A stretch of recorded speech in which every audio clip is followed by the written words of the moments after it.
Қайырлы күн, құрметті дефектология мамандығының 2-ші курс студенттері. Сіздердің назарларыңызға жас ерекшелік психологиясының кезекті дәрісі ұсынылады. Дәріс тақырыбы тұлға дамуының психологиялық мәселелері. Қарастырылатын негізгі сұрақтар: даму үдерісінің ерекшеліктері, тұлға дамуының қозғаушы күштері, шарттары және себептері, жас ерекшелік психологиясында психикалық даму кезеңдері. Тұлға туралы қазіргі заман теориялары тұлға психологиялық категориялардың маңыздылығы болып саналады. Ресейдің психологы Петровский мен Ярошевский жеке адам ұғымына барлық басқа категорияларды жатқыза отырып, сол арқылы негізінен адам дамиды дейді. Ол категорияларға әрекет, мотив, қатынастарды түгелімен топтастырып жатқызады. Леонтьев деятельность сознания личность деген еңбегінде жеке тұлға ұғымы да индивид сияқты өмір субъектісін тұтас қамтиды. Жеке адам ерекше түрде тұтас құрылымдардан тұрады дейді. Яғни психологияда негізгі ұстанылатын қағида бар, ол жеке тұлға болып тумайды, жеке тұлға болып қалыптасады деген. Тұлға қалпын танытатын және оларды жүзеге асыруға ықпал ететін әртүрлі детерминанттар бар. Олардың ішінде материалдық және рухани мәдениет, адамның дара және туыс тарихы, басқаларға деген қатынас және қарым-қатынас, өзінің даму мүмкіндіктері.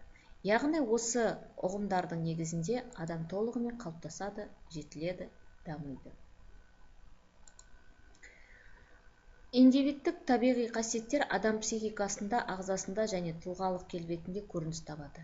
Егер ағза негізгі мәні болып табылса, онда индивид сол мәнділіктің көрінісі болып табылады.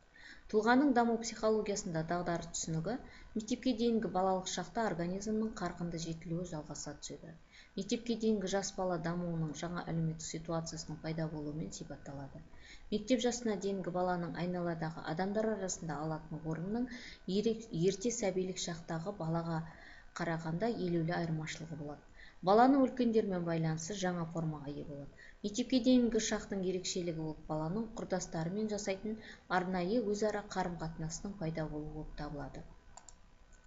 Мектеп жасына дейінгі бала дамуының әлеуметтік ситуация ерекшеліктері оған тән іс-әрекет түрлерінен алдымен сюжеттік рөлдік ойындардан көрініп отырады. Мектеп жасына дейінгі балалардың дамуы үшін айрықша қолайлы жағдайлар мектепке дейінгі қоғамдық тәрбие жүйесі арқылы жасалынады. Мектепке дейінгі мекемелерде балаларды оқыту жүзеге асып, оларды бірлескен іс-әрекеттерінің алғашқы түрлері қалыптасады. Мектепке дейінгі шақта жетекші іс-әрекеті ойын болып есептеледі. Ойын баланың психикасында сапалы өзгерістер туғызады, онда оқу әрекетінің негіздері қаланады. Символикалық ойын баланың символдарды қолдануы, оның психикасының дамуына елеулі әсер етеді. Символдарды пайдалану бір объектінің екінші объектінің көмегі арқылы ауыстыра білу қабілеті кейінірек әлеуметтік таңбаларды игеруді қамтамасыз ететін жетістік болып табылады. Символикалық функцияның дамуы арқасында баланың жіктеп қабылдауы қалыптасады, ақыл-ойының мазмұндық және басқа да адамдарға тән қабілеттері елеулі өзгереді. Ойын іс-әрекеті ырықты зейін және ырықты естің дамуына көмектеседі. Тілдің дамуына ойын өте үлкен әсер етеді. Ойын жағдайы оған енген әр балада белгілі бір қатынас жасауға талап етеді. 1897 жылы Иван Петрович Павлов жасаған ас қорыту жүйесі теориясы ерекше ғылыми эксперимент болды. Дамудың психологиялық теориялары қатарында рекапитуляция концепциясы жатады. Мұнда Геккель эмбриогенезді байланысты биогенетикалық заңды қалыптастырды. Онтогенез филогенездің қысқа және жылдам қайталануы. Бұл заң бала дамуының онтогенетикалық процесіне көшті.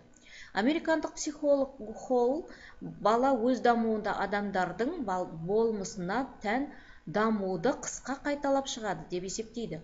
Оның ойынша бала түн жарымда қорқынышты шошып ояп, көпке дейін ұйықтай алмайды. Ол бұны атавизмнен түсіндіреді. Рубинштейн пікірінше, ересек адам қаншалықты жабайы болса да, толық әрі жетілген индивид ретінде табиғатпен қарым-қатынас жасайды. Өз өмірі үшін күреседі. Ал баланың қоршаған ортамен қарым-қатынасы мүлде өзгеше болады.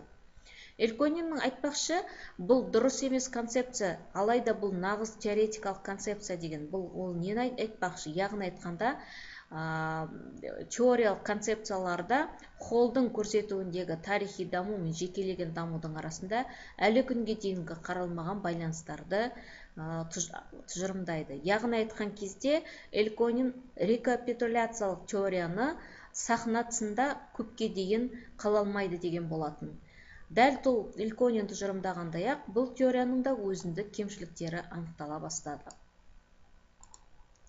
Адам даму субъектісі ретінде, яғни жалпы дене дамуы, адамгершілік дамуы, эмоциялық дамуы, интеллектуалдық даму, эстетикалық дамуы болып қамтылады.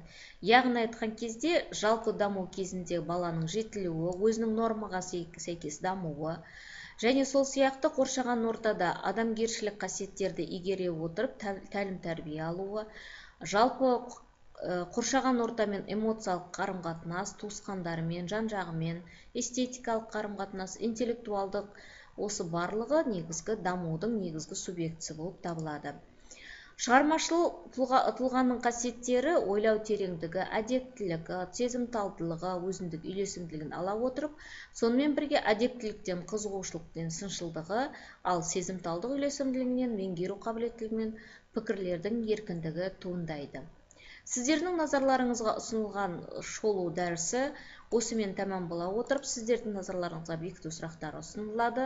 Бекіту сұрақтарын дәріс бойынша қарап шығып, дұрыс жауабын анықтап, почтаға және біз дәрісте бас қосу кезінде бұл сұрақтардың мазмұнын талқылаймыз. Сол сияқты сіздердің назарларыңызға осы тақырыпты кең ауқымды тұрғыда кеңінен талқылау үшін, практикалық сабақта және өзіндік жұмыстарда оқып білу үшін сіздердің назарларыңызға мына төмендегідей әдебиеттер ұсынылады. Әдебиеттер сіздердің силабустарыңызда да берілген, сондықтан силабусты да алып, назар аударып, қарап шығуларыңыз ұсынылады. Назар қойып тыңдағандарыңызға рахмет.